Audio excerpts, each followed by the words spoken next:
प्रियात्मन सप्रेम जय जीव।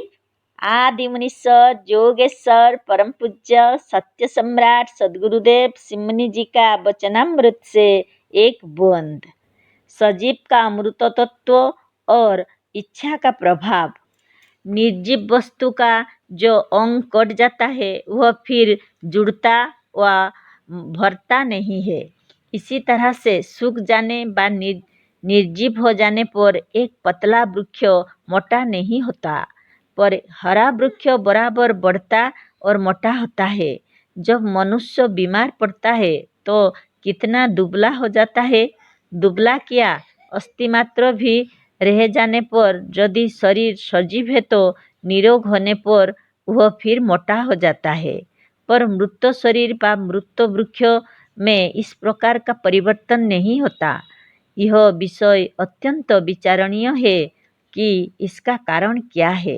सजीव शरीर में यदि कोई घाव होता है तो वह फिर भर जाता है, पर निर्जीव शरीर का घाव कभी नहीं भरता।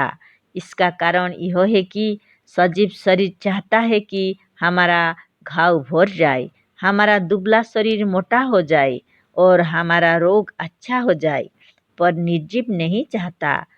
उसमें इसकी इच्छा ही नहीं होती।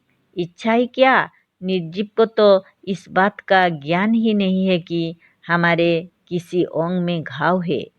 इच्छा और देश ज्ञान होने पर होता है और ज्ञान सजीव को होता है, निर्जीव को नहीं।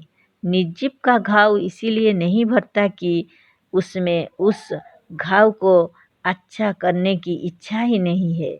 वह यह भी नहीं जानता कि हमारे में घाव है या नहीं। इससे यह स्पष्ट सिद्ध होता कि उसी का घाव भरता या अच्छा होता है जिसमें उसके इच्छा करने की इच्छा होती है।